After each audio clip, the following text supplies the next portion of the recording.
Edith Wharton once said, "Each time you happen to me all over again." What would you do if you had the pressures of New York society weighing on you every day? What would you do if your husband expected you to constantly embody the perfect woman and be the perfect wife?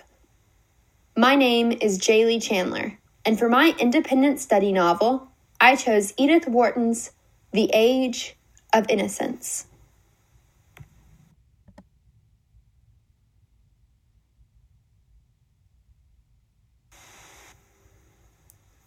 I was born and raised in Bossier City, Louisiana.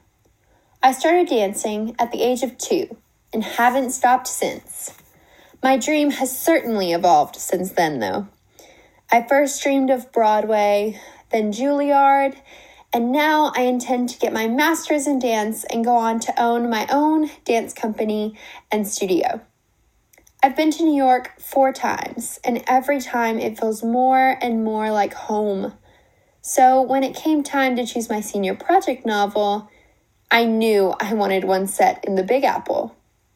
Another reason I chose this novel is because as a high school student, I can identify and relate to being in love and having the pressures of societal norms to fit in. I needed to have a book that I related to because I dance and teach about 40 hours a week at my home studio.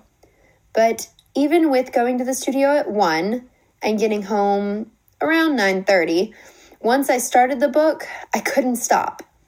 I wanted a different book, something no one else would choose. And this was it. Even Mrs. Stevenson hadn't read this one. But I can tell you one thing greater. I will never, never forget The Age of Innocence.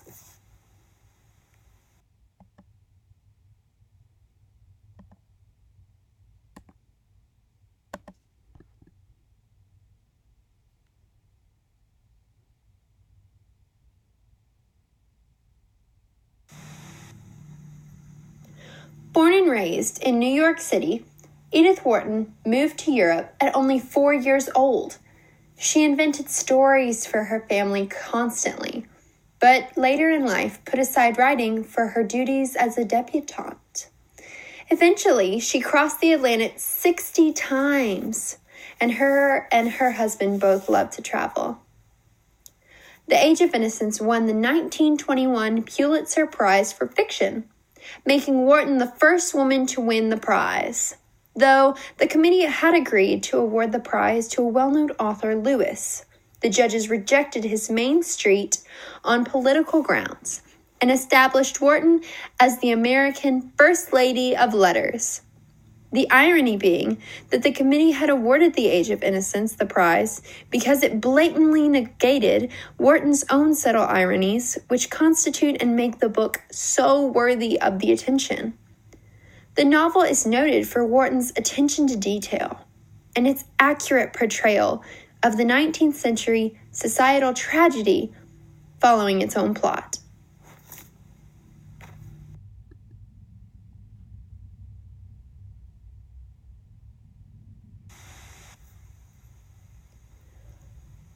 The Age of Innocence was one of Edith Wharton's softer and more gentler works, much softer than The House of Mirth, which is one of her other books. She wrote The Age of Innocence because it had allowed her to find a momentary escape in going back to her childhood, memories of a long-vanished America. She had spent her middle years, including the whole of World War I, in Europe, where the devastation of a new kind of warfare was felt most deeply. The Age of Innocence was written after Roosevelt's death and in the immediate wake of World War I. Wharton was 58 years old at publication, and she had lived in that world and had seen it change dramatically by the end of World War I. The novel was first released in Pictorial Review magazine in the 1920s, and then later released by D. Appleton and Company as a book in New York and in London. She was raised in the proper New York society and pulled from her warfare devastations of her experiences into her novels. The story is set in upper class in New York, much like how she was raised. and it was in the 1870s during the Gilded Age. She had already established herself as a strong author when this was published, and publishers were wanting and actively looking for her work.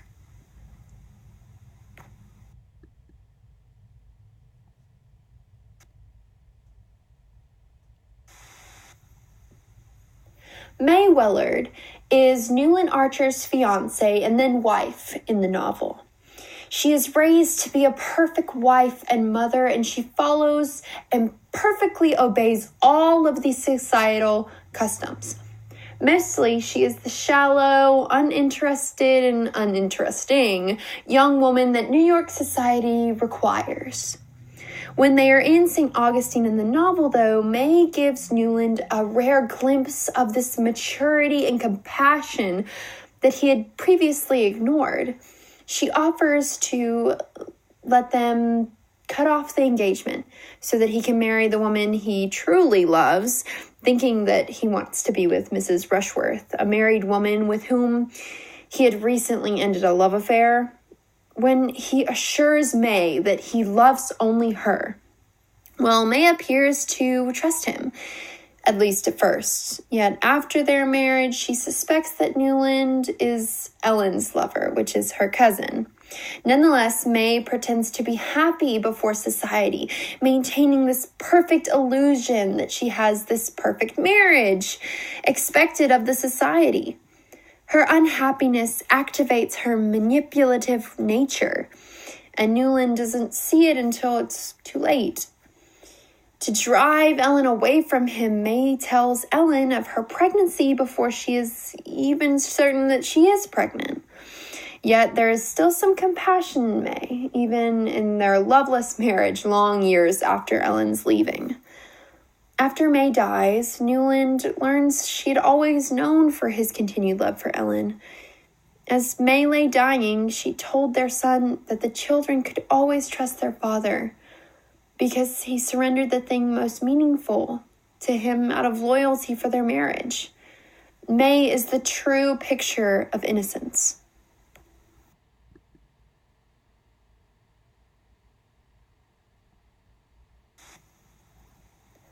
One of the most prominent themes that can be seen throughout the text is the idea of wealth and social class. The characters take pride in their social standings, and those that come from old money feel threatened by those who are coming from new money. The characters' lives revolve around staying up to date on the latest fashion and appearances, and being accepted into this high society is the most important thing to the people in this novel, and they're willing to do just about anything to be accepted. Being accepted by high-class acquaintances is another common theme that is displayed throughout the novel. Another theme that is clear in the novel is love, whether it be the love between Newland Archer and May Willard, or the undeniable love and lust between Newland Archer and Ellen Olenska. Newland Archer's infatuation with May Willard's innocence can't be missed in the beginning scenes of the novel. The theme innocence changes throughout the novel as May states she is pregnant, only to ensure that Ellen stays away from Newland.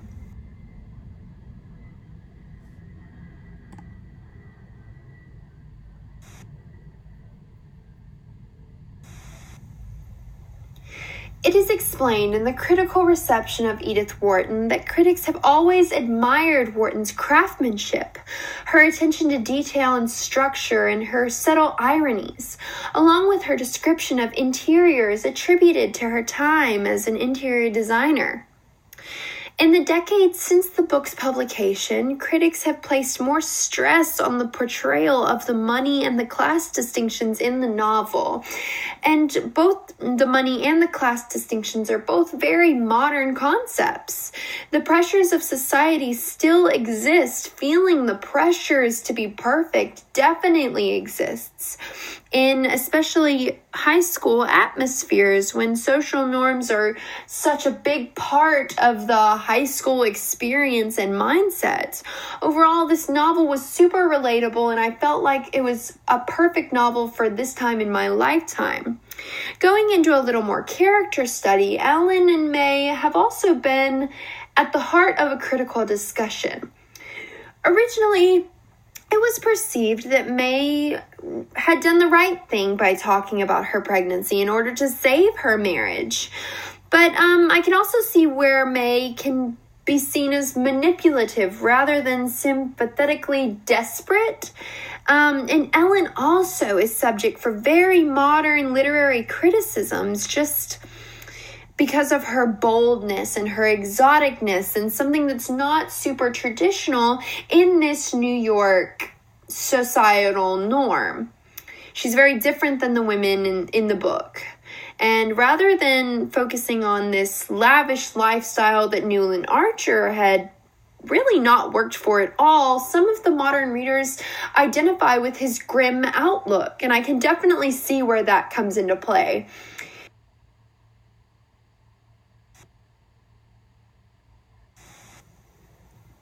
Personally, I loved this novel. I felt May's weight to be perfect. I feel like that weight falls on every woman in this society. And I identified also strangely with Newland Archer and his grim outlook. I could definitely see when those modern readers could see that. Personally, I would have wanted a different ending. The end of the novel finds Archer nearly 30 years older. He's had a good life, done some good in the world, and is still living the life of New York gentleman. He arrives in Paris on a trip with his son, Dallas, and Ellen has invited them over, but just as they arrive at her building, Newland Archer decides not to go up to see her. Neither Newland nor Olenska is attached to anyone anymore. Times have become much more liberal and free. Why not finally enjoy the happiness that was denied them for so many years? And Newland still loves the Countess, but then sitting outside her building, Archer says, "It's more real to me here than if I went up." And he lingers over this mental shadow of reality. Archer is preserving the ideal image of Ellen that he has carried in his heart for decades.